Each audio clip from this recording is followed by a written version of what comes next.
예, 여기 오신 모든 도우리교회 모든 성도님들 환영하고 축복합니다. 자, 야곱이 인생 대부분은 이제 복을 쫓아와서 살아왔던 사람입니다. 근데 그 복을 위해서 자신의 아버지 그리고 형을 속이는 것까지도 서슴지 않았던 인물이죠.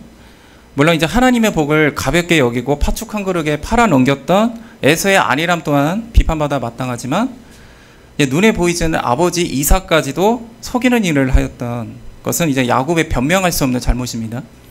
근데 야곱이 그렇게 속이고 얻고자 하였던 그 복이 야곱에는 사실 아무 의미가 없는 복입니다. 이게 눈이 어두워서 이삭을 속이고 또 에서의 속이기 위해서 에서의 옷을 입고 염소의 가죽으로 에서의 피부를 흉내내서 에서인 척하면서 나아갔지만 이삭이 안수한 것은 야곱이 아니고 에서의 옷에 있는 사람을 축복한 것이죠. 말 그대로 에서의 옷에 향취를 맡고 축복을 한 겁니다. 이것은 말 그대로 이 옷은 에서의 옷이기 때문에 이삭은 지금 에서에게 축복한 것과 별과 다를 게 없습니다. 야곱이 그렇게 그 복을 가로채려고 했지만 결국 축복한 것 그냥 에서에게 그대로 이루어진 겁니다. 나중에 야곱이 고향으로 돌아갈 때 장정 400명을 끌고 에서가 옵니다. 그래서 나에게 이 정도의 새가 있다라는 것을 야곱에게 보여줍니다. 나에게는 이 정도의 재물이 있다라는 것을 보여주는 것이죠. 이미 에서에게 그 복이 없다고 하지만 이미 에서에게는 수없이 많은 재산이 있었고 한 가문의 족장이 되었고 많은 재물이 있었던 하나님의 복은 이미 이루어진 겁니다. 그래서 이 복은 야곱의 복이 아니다라고 나타낸 것이죠. 근데 야곱은 이미 하나님께로 장자 에서보다도 더 큰 복이 이미 예비되어 있었습니다.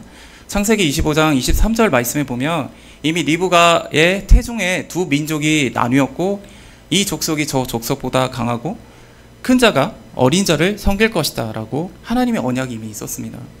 그래서 이미 하나님의 선택이 있었기 때문에 이삭은 하나님의 뜻에 순종해서 에서에게는 창세기 27장 28절에서 29절 말씀처럼 하나님께서 이 땅에 풍요롭고 잘 먹고 잘 살아라, 집안의 어른이 되라, 세상 사람들에게 복과 저주를 베푸는 자가 되라고 하면서 흔히 말하는 아버지가 자식에게 빌어주는 그런 복과 별반 다르지 않는 세상적인 복을 빌어주게 됩니다. 근데 이 복을 야곱이 계승할 복과는 아무 상관이 없는 겁니다. 야곱에게는 아브라함과 이삭이 받았던 후손의 번성과 가나안 땅의 소유권이라는 언약이 이미 예비되어 있었기 때문입니다. 그러나 야곱은 세상의 복에 대한 욕심으로 자신의 형인 에서와 반목하게 되고 결국 그는 가족의 품을 떠나서 외산촌 라말의 집으로 쫓기듯 피하게 되는 결과가 낳게 됩니다. 즉 야곱이 세속적인 욕망으로 인해서 하나님의 약속의 땅 가나안을 떠나야 해야 되는 게 되어버린 것입니다. 이와 같이 야곱의 모습처럼 하나님의 언약이 예비되어 있음에도 불구하고 세속의 복을 구하는 이 시대의 교회와 이 모습이 참 많이 유사하다고 생각합니다. 아브라함과 이삭에게 주셨던 자속을 번성케 하라, 그리고 가나안 땅의 소유권을 지금 믿는 자에게 우리가 적용해 봅시다. 하나님의 자녀면서 백성으로 번성케 하고 이 땅을 하나님의 나라로 만드실 이 그 복이 우리에게는 있습니다. 근데 여전히 세속적인 에서의 복을 추구하는 것은 참으로 어리석은 모습일 겁니다. 우리 도우리교회는 하나님의 언약의 은혜가 지금 코앞에 있는 가운데 있습니다. 우리 도우리교회를 통해 열방 가운데 하나님의 나라를 확장하시고 세상 모든 민족이 구원을 얻기를 원하십니다. 주님은 그 쓰임받을 주역이 지금 여기 계신 모든 성도님인데 지금 우리 자신을 좀 점검하셔서 야곱처럼 세속의 복을 위해서 좀 속이고 있는 것인지, 아니면 아브라함, 이삭, 야곱의 복이 지금 예비되어 있음을 우리가 믿으시고 기도로서 그 복을 구하는 우리 도우리교회 모든 성도님이 되시기를 원합니다. 네, 저랑 가장 친한 친구들 중에서 가장 먼저 결혼한 친구가 있는데 그 친구는 처음에 결혼할 당시 아이를 낳지 않겠다고 저에게 말한 적이 있습니다. 그러니까 아이를 양육하고 키우는 것이 쉽지 않고 그냥 아내랑 인생 즐기면서 살겠다 이렇게 말한 겁니다. 여기 계신 집사님, 권사님도 아시겠지만 아이를 키운다는 것이 자신을 좀 희생해야 된다는 것을 의미하잖아요.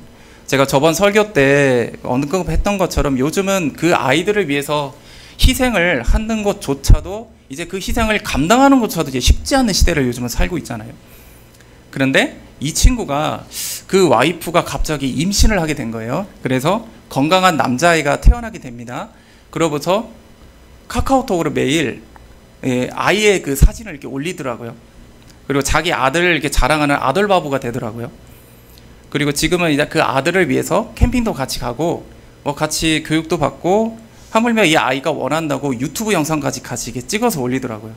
근데 이게 어쩌면은 이제 자기 중심적이고 안위적인 삶을 구했던 제 친구가 태어난 아이로 인해서 그 인생의 전환점으로 되어버린 인생의 때일 거라고 생각을 합니다. 우리 야곱 또한 마찬가지인데 외삼촌 라반의 집에 있을 때 요셉이 태어나면서 순간 고향으로 돌아갈 결심을 하게 됩니다. 그동안 야곱은 사랑하는 라헬을 얻기 위해서 7년을 일했는데 외삼촌 라반의 속임으로 인해서 그녀의 언니 레아와 합방을 했고 다시 7년을 일해서 라헬과 함께 하게 됩니다. 그 후에도 2명의 아내를 더 얻어서 지금 현재 총 아들 11명과 딸 1명을 얻게 됩니다. 하나님께서 야곱에게 자식의 복을 더해 주신 겁니다. 그동안 외삼촌 라반의 집에서 머슴처럼 일하고 있었는데 야곱은 이미 그 생활에 젖어버린 거죠. 하나님의 언약도 잊어버린 겁니다. 어떻게 하면 내가 원하는 아내와 함께 얻을 수 있을까 그런 고민을 하고 살고 있고 아내는 아내대로 어떻게 하면 자식을 통해 야곱의 사랑을 받을까 이런 궁리만 하고 있는 겁니다. 이게 전에 하나님의 자녀처럼 살아가고 있는 것은 모습은 아니죠. 그런데 요셉이 태어나면서 야곱이 본인이 그렇게 열심히 일해서 외삼촌의 재산은 갑절에 갑절로 늘어나게 되었는데 여전히 자신은 그 집의 머슴 같고 또 자신의 집도 세우지 못하고 있는 상태인 겁니다. 무엇보다 계속 이렇게 가다가는 그녀의 자녀들까지도 외삼촌 라반의 머슴같이 취급당하며 아버지께서 약속하신 그 언약을 이루지 못할 거라는 두려움이 아마 생겼을 겁니다. 그리고 그는 떠나갈 때가 되었다라고 생각한 것 같습니다. 이것이 하나님께서 야곱을 라반에게서 떠나가게 하시려고 그의 마음을 요셉의 탄생을 통해 움직이게 하신 하나님의 합당한 때임을 믿습니다. 근데 우리 삶 가운데서도 하나님께서 말씀하시고 인도하시는 영적인 때가 있습니다.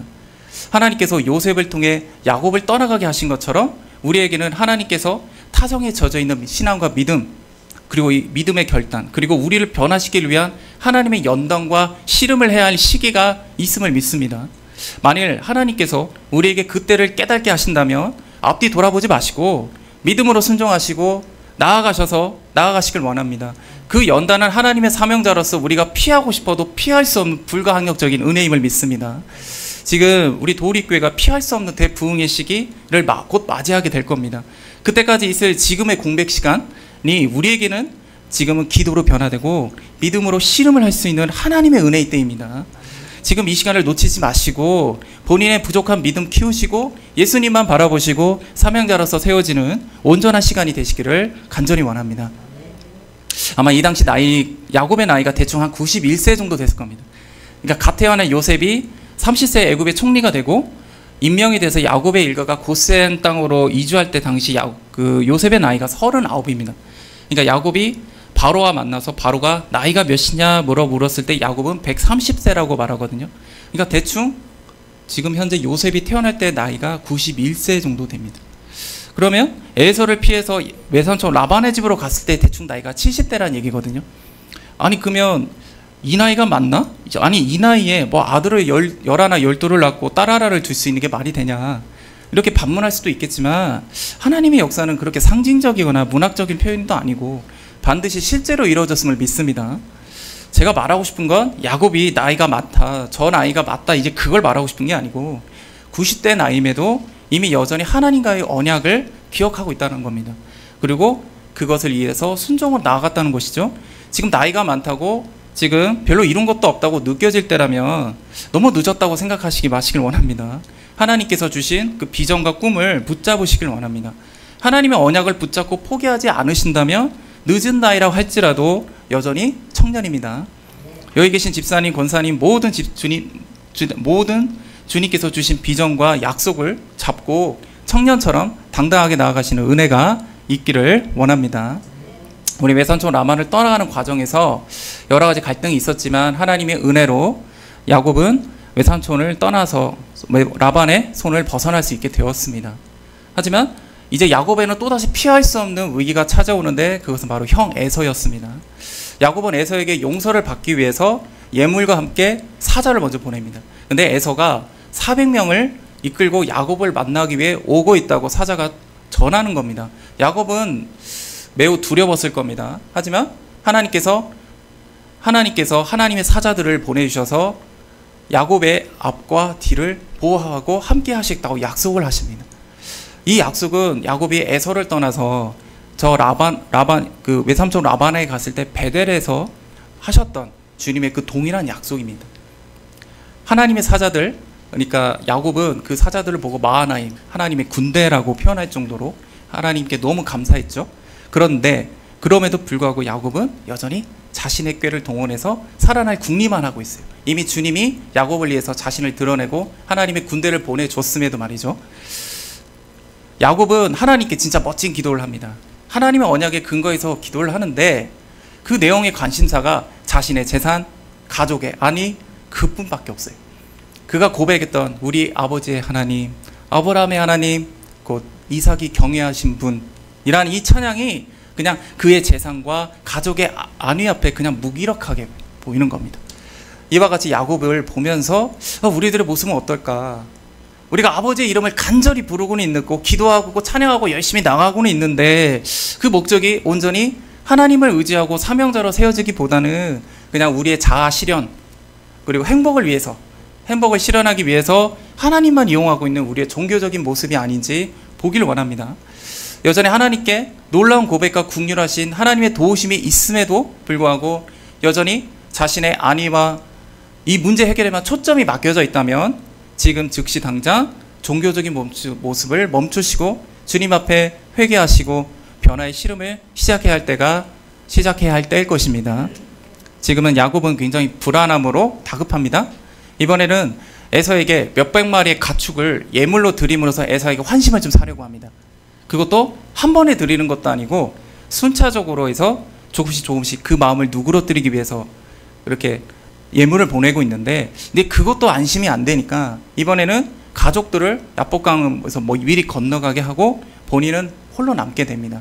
아마도 야곱의 아내와 아이들을 통해서 그의 마음을 조금은 누그러뜨리고 싶었던 것을 기대했던 것 같습니다. 혹자는 야곱이 여차하면은 가족들 버리고 도망가려고 그렇게 준비한 것이라고 말하기도 하는데 저는 그렇게 보지 않습니다. 아무리 야곱이 자기 꾀를 의지하고 자기의 야망을 위해서 복을 위해서 일평생 살아왔다고 하지만은 그는 하나님의 언약의 사람이고 게다가 이미 하나님께서 환상과 꿈과 음성으로 그를 만나주셨습니다. 여전히 하나님의 다루심이 여전히 필요하긴 합니다. 하지만 그의 시선은 아버지에게 있었다고 생각을 합니다. 그는 스스로 있기를 청한 것입니다. 우리는 삶에 피할 수 없는 위기가 닥쳐올 때 야곱과 같은 실수를 하게 됩니다. 물론 하나님께 기도는 합니다. 그런데 두려움과 불안 때문에 세상적인 방법을 의지하는 것이죠. 근데 이제는 주님을 의지하고 주님께 오실 수 있도록 주님께서 우리에게 오실 수 있도록 잠시 문제와 좀 떨어져 있으시길 원합니다. 주님의 도우심을 구하길 원합니다. 반드시 주님께서 응답하실 줄 믿습니다. 우리 창세기 32장 24절에서 25절 말씀에 야곱은 홀로 남았더니 어떤 사람이 날이 새도록 야곱과 씨름하다가 자기가 야곱을 이기지 못함을 보고 그가 야곱의 허벅지 관절을 치매 야곱의 허벅지 관절이 그 사람과 씨름할 때 어긋났다라 라고 말합니다. 이제 하나님의 씨름이 시작이 된 겁니다. 그 과정에서 야곱이 지지 않으려고 버티니까 하나님의 사자가 이기지 못하고 야곱의 허벅지 관절, 그러니까 옛날 표현으로는 환도뼈라고 했는데 환도뼈를 치게 함으로써 비로소 지게 되었다는 것이죠. 혹자는 이것을 강청, 아버지께 갈급하게 구하는 강청 기도의 능력을 설명하는 시간으로 또 예시를 들기도 합니다. 하나님의 씨름은 야곱이 하나님 앞에 끈질기게 기도하였고 하나님이 어쩔 수 없이 응답하셨다라는 거죠. 하나님의 마음을 움직여서라도 변화하는 것을 쟁취해라. 간절한 기도의 예시로 이것을 말하기도 합니다. 하지만 호세아서 12장 1절에서 6절 말씀에 보면 이 사건은 결국 그냥 간절한 기도의 예시가 아니라 에브라임과 유다의 신앙적 실패 그리고 그 패역함을 인용한 사건입니다.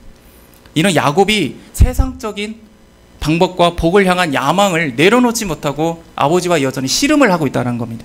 결국은 하나님이 야곱이 평생 복을 찾아서 어디든지 걸어갈 수 있는 이 다리를 치심으로써 이제는 지팡이를 쥐고 의지해서만이 걸어다닐 수 있도록 하나님만 의지할 수 있도록 만듦으로써 그 변화가 시작되었다는 겁니다. 우리가 하나님과 겨루어 이길 수 있다고 생각하십니까? 이건 아무것도 아닌 이 피조물이 전능하신 그리고 위대하신 여호와 하나님을 감히 도전하고 겨룬다는 게 말이 될까요? 저는 이 사건을 보면서 어린 자식에게 져주시는 이 부모님을 보면서 힌트를 얻었거든요. 어느 날 이제 교회에서 엄마 품에 안겨있던 아이가 막 울면서 이게 떼를 쓰고 있더라고요. 그래서 무슨 일이 있나 하고 본 적이 있는데, 알고 보니까 아이가 아이스크림을 먹고 싶은데 엄마가 못 먹게 한 거예요. 그러니까 결국 아이는 엄마로부터 아이스크림을 달라고 계속 울고 있는 겁니다. 그러니까 엄마랑 씨름을 시작한 거예요. 근데 결국은 엄마가 아이스크림을 주더라고요, 아이에게. 그러니까 아이가 너무 기쁜 마음에 웃으면서 막 뛰어다니는 걸 보면서, 아, 하나님께서 우리에게 줘주는 건 진짜 우리를 향한 아버지의 그 사랑이구나 라고 깨달은 적이 있습니다. 그런데 이게 자식의 요구가 만일 그 자식에게 파멸을 준다면 그 요구를 하나님은 분명히 거부할 겁니다. 아직도 욕심을 부리고 있다면 매를 들고 혼을 내야 하는 거죠. 어린 아들이 그동안 아빠 옆에서 운전하는 거 계속 지켜보다가 나도 운전할 법만 하겠다라는 생각이 들어서 자동차 키를 좀 달라고 요구하고 운전하고 싶다고 말하면 자동차 키를 내어주는 정신 나간 아빠는 없을 겁니다. 왜냐면 아이는 아직 어리고 운전도 배운 적도 없고 준비도 안 돼 있기 때문이죠. 그런데 때를 쓰면 주시겠지라고 생각하면서 계속 요구를 한다면 야곱처럼 환도뼈를 쳐서라도 그의 생각과 의를 꺾어야 하는 겁니다. 왜냐하면 그것이 그 아이를 위하고 살리는 길이기 때문이죠. 이제 쓰러진 야곱은 하나님의 사자를 붙잡고 자신을 축복하지 아니하시면 가게 하지 아니하겠나이다 라고 말합니다. 호세아서 12장 4절에는 이 상황을 야곱이 울면서 간구하였다라고 써져 있습니다. 우리는 피할 수 없는 상황 속에서 아버지께 오랜 시간 간구할 때 처음 주님께서 우리의 생각을 변화시켜서 기도의 내용을 바꾸어 주실 때가 있어요. 예를 들면 간절하게 이루어 주십시오라고 요청하던 기도에서 아버지 뜻대로 하옵소서라고 기도로 변화되는 상황을 많이 경험을 해보셨을 겁니다. 아니면 간절한 기도 요청도 또 아버지 뜻대로 하시라고 맡기는 이 기도도 모두 맞는 기도예요. 단지 하나님께서 우리의 의를 내려놓고 이 문제를 통해 우리가 주님만 의지하고 주님께서 불가능함이 없으신 것을 가르치기 위해서 우리를 변화시키는 과정인 겁니다. 창세기 32장 28절에는 그가 이르되 내 이름을 다시는 야곱이라 부를 것이 아니요 이스라엘이라 부를 것이니 이는 내가 하나님 및 사람들과 겨루어 이겼습니다 라고 말합니다. 이제 하나님의 사자, 아니 예수님은 야곱을 축복하는 겁니다. 주님께서 씨름은 졌지만 야곱에게는 승리하신 겁니다. 그의 이름을 야곱에서 이스라엘이라고 바꿔주신 거죠. 만일 야곱이 이겼다면 여전히 야곱의 이름의 뜻이 속이는 자, 발 뒤꿈치를 붙잡는 자인 것이고, 야곱이 졌다면 그 이름은 이스라엘, 꼭 하나님을 겨루어 이긴 자로 변화될 겁니다. 그리고 여기서 이스라엘이라는 이름의 뜻 중에 고대 히브리어 원어에서는 또 다른 이름이 좀 숨겨져 있어요. 그것은 하나님의 통치를 받는 자라는 뜻도 있다고 합니다. 즉 이제 야곱은 하나님의 다스림과 통치를 받는 자로서 변화시켜 주셨다는 겁니다. 물론 이것은 지금 여기 계신 우리 도우리교회 모든 성도님에게도 적용되는 이름일 겁니다. 우리는 지금 도우리교회를 향한 부흥의 거대한 파도를 앞두고 있는데 겸손하게 주님께 나아가 믿음으로 준비되고 예수님을 바라보면서 하나님의 다스림과 통치함을 사모하는 우리 모든 도우리교회 성도님 되시기를 간절히 원합니다. 이제 하나님은 야곱을 복을 쫓는 자가 아니라 이제는 진정으로 믿음의 사람으로서 이제 복의 근원이 되게 하셨고, 하나님께서 영광을 높이고 이제 하나님의 복을 축복해 주는 자로 변화시키셨습니다. 창세기 47장 7절 말씀에 보면 요셉으로 인해서 고센 땅으로 이동한 야곱이 바로를 대면하게 되는데, 그때 야곱은 바로를 축복합니다. 물론 요셉이 바로의 신임을 받고 있었기 때문에 가능할지 모르겠지만, 바로는 애굽이라는 당시 세계 최강의 대제국의 지도자이죠. 절대 통치권자, 바로에게 축복하는 사람이, 지금 이 바로에게 축복하는 사람이 누구입니까? 그냥 가나안 광야를 떠들고 있던 일개 유목민이고 다리를 절면서 지팡이를 들고 있는 한 일가의 족장일 뿐이죠. 그런데 이 이방인이 바로는 야곱을 보면서 이 믿음이 있구나, 여호와 하나님을 신뢰하게 되는 겁니다. 당연히 야곱에게 그 축복을 받는 것이죠. 이는 하나님께서 하나님의 축복이 흘러가도록 야곱을 통로로 역사하셨기 때문입니다. 즉 야곱처럼 우리들도 이 땅 가운데 하나님의 축복이 흘러들어가게 만드는 통로고, 더불어서 위대하신 하나님께 기도로 요청하고 중보할 수 있는 특권을 가진 자로서 주님께서 세우셨음을 믿으시길 원합니다. 어느 날 제 친구가 새벽에 긴급하게 연락이 온 적이 있습니다. 제 친구의 아버지께서 심장 쪽에 이상이 생겨서 급하게 쓰러지셨고 현재 대학병원에 입원을 했는데 병원 쪽에서도 감당하기 힘든 상황이라는 겁니다. 그래서 긴급하게 서울로 이송되고 있는데 심장 수술을 받아야 되는 상황이고, 삼성병원이 우리나라에서 뿐만 아니라 전 세계에서 그쪽 분야에서는 최고의 병원이라고 하더라고요. 그래서 수술을 받을 수 있을지, 또 수술을 받더라도 온전히 회복될 수 있을지 확률이 반반이라고 한 겁니다. 그래서 매우 급박한 상황인데 친구는 부랴부랴 지금 서울로 가고 있다는 내용이고, 제 친구는 예수님을 안 믿습니다. 당연히 교회도 안 다니고, 제 친구는 제가 예수님 믿고 교회 다니는 건 인정합니다. 하지만 신앙생활은 취미로 해라, 너무 열심히 하지는 말라라고 말한 친구예요. 그런데 상황이 급박하니까 지푸라기도 잡는 심정으로 제게 아버지의 온전한 회복을 위해서 기도 부탁을 하는 겁니다. 저는 이제 즉시 당시 다니던 교회 카카오톡 단체창에 긴급하게 기도 요청을 했어요. 감사하게도 우리 많은 지체들이 중보기도 해주었고, 또 특히 담임 목사님께서는 삼성병원에는 예수님 믿는 의사들이 많다고 하시더라고요. 그래서 하나님께서 도우실 거라고 하시고 위로해 주시고, 또 그 친구를 위해서 격려를 해주시고 중보를 해주셨습니다. 근데 감사하게도 중보기도 덕분인지 수술을 잘 마쳤고 완벽하진 않지만 후유증 없이 회복될 수 있었습니다. 삼성병원에서는 심장수술 한번 받으려면 대기자가 많아서 오랫동안 기다려야 되는데, 다행히 너무 긴급한 상황이라 그런지 이 또한 하나님의 은혜로 바로 수술을 받을 수 있었던 상황이었던 겁니다. 제 친구가 그때 이후에 그 상황이 너무 인상 깊었는지 그 후로 무슨 문제만 생기면 제게 계속 기도 부탁을 해요. 이제 본인이 믿음이 없으니까 제가 대신 기도 좀 해달라고 하는 겁니다. 지금은 약간 장난도 섞여가지고 이제는 하다 집 나간 고양이 찾게 해달라고까지 기도 부탁을 해요. 제가 제 친구의 그 터무니없는 기도 이런 거 좀 제외하고 긴급하거나 필요하다고 여기는 기도 요청을 좀 들어주는 이유가 무엇이겠습니까? 물론 제 친구가 저와 좋은 관계, 좋은 친구이기 때도 있겠지만 아버지께 내가 기도를 요청해서 아버지의 은혜가 이 친구에게 좀 흘러가길 원하기 때문입니다. 제 친구가 하나님께서 우리를 얼마나 사랑하시는지, 예수님께서 우리의 죄를 짊어지시고 십자가에 지셨다는 거, 그래서 그분이 우리의 삶의 진정한 주인이다라는 거, 이 축복을 친구가 좀 알기를 원해서 아버지께 제가 주님이 주신 그 특권으로 기도 요청을 하는 거죠. 저를 비롯한 여기 계신 모든 성도님들은 우리의 이웃, 지인들, 또 예수님 모르는 주님의 은혜가 필요한 자들을 위해서 이 특권을 사용할 수 있고 변화시킬 수 있음을 믿습니다. 지금 위대하신 하나님께 요청하시고 이 축복할 수 있는 특권을 사용하시길 원합니다.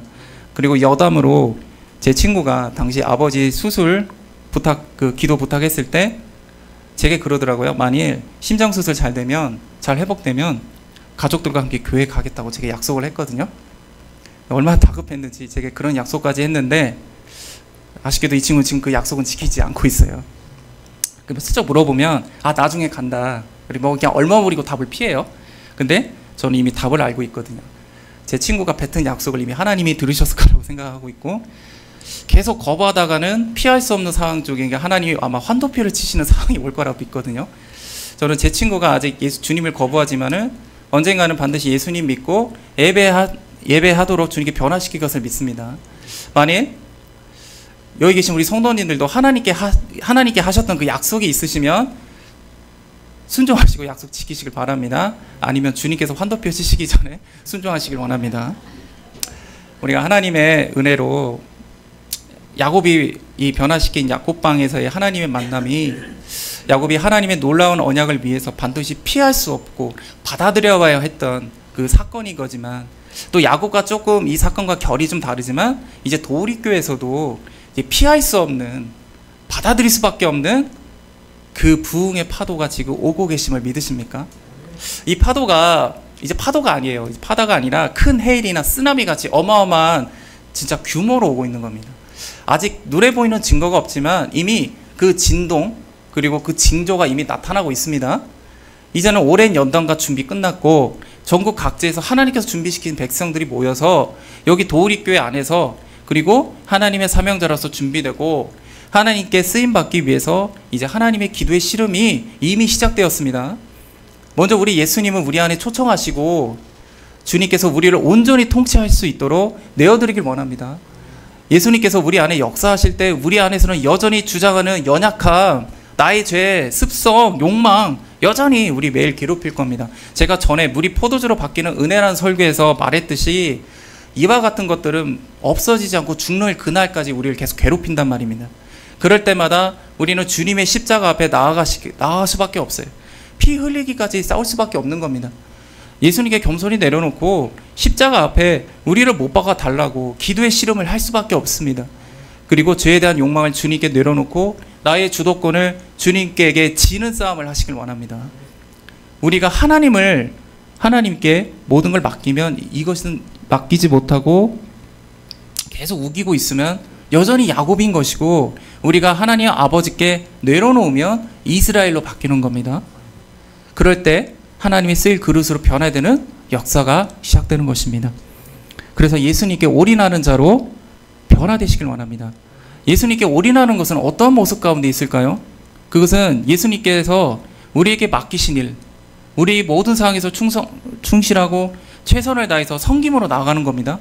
그것이 본인이 아직 준비되어지 않았다, 감당하기 힘들다, 이런저런 마음속에 저항이 있을 거지만 이 일을 맡기신 예수님 신뢰하시고 믿음으로 순종하는 모습으로 나아가시길 바랍니다. 그리고 아버지께 매일매일 믿음의 고백, 믿음의 신앙의 고백을 하시길 원합니다.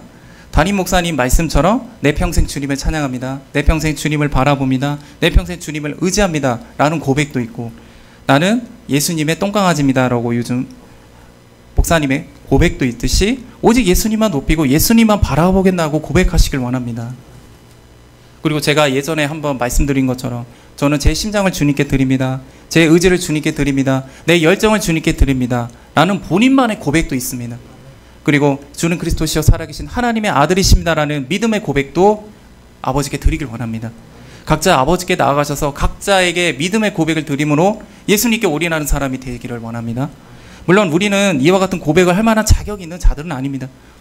우리가 이 고백을 할 만한 믿음이 있어서 준비가 충분해서 이와 같은 고백을 하는 것은 아닐 것입니다. 비록 야곱은 하나님의 씨름을 이길 수 없음에도 이길 수 있었던 건 온전히 하나님이 져주신 은혜가 있었기 때문인데, 마찬가지로 우리도 부족하지만 매일 믿음의 고백을 드림으로써 우리의 생각, 의지, 중심을 내어드리는 훈련을 하시고, 우리가 이 고백을 드림에 여전히 아무것도 아닌 죄인임을 매일매일 느끼면서 우리는 주님 없이는 살 수 없는 존재라는 것을 느끼시고, 주님께서 모든 것을 맡겨서 하나님께서 우리에게 줘주시는 그 은혜를 누림으로 예수님께 올인하는 자로서 성장하시길 원합니다. 그 외에도 여전히 믿음이 부족하시면 믿음을 놓고 기도의 씨름을 하시길 원하고, 여전히 온유함과 겸손함이 부족하시면 성품을 놓고 기도의 씨름을 하시길 원합니다. 여전히 세상적인 방법에 매달려 있거나 하나님을 찾는 것이 습관화가 되어 있고 주님을 만나는 감동이 부족하시면 하나님의 첫사랑을 회복하시고 베델에서 야곱을 만나주신 그 하나님을 경험하신 은혜가 있으시기를, 그 씨름을, 하나님의 씨름이 있기를 갈급히 원하고 원합니다. 그렇습니다. 지금 기도의 말씀으로 아버지와의 씨름을 함으로 준비되지 않았으면 비유로 말씀드리지만 곧 있을 피할 수 없는 몰려오는 하나님의 그 언약과 부흥의 강력한 쓰나미가 닥쳐올 때 천만배 축복의 우리 주인공이 되지 못하고 그대로 물속에서 이리저리 갈팡질팡하며 허우적거릴 수밖에 없는 겁니다. 오늘이 이제 6월 마지막 주 금요일인데, 마지막 날 금요일이죠. 하나님께서 여기 계신 모든 분들 한 사람 한 사람 보고 계실 줄 믿습니다. 주님 앞에 겸손히 내려놓고 아버지만 바라보시고 믿음의 고백으로 나아가셔서 모든 고난, 아픔, 눈물 주님께서 다 해결해 주시고 채워주시고 부흥의 파도의 시작점인 7월을 기대하시는 우리 도우립교회 모든 성도님 되시기를 예수님 이름으로 축복합니다. 기도하겠습니다.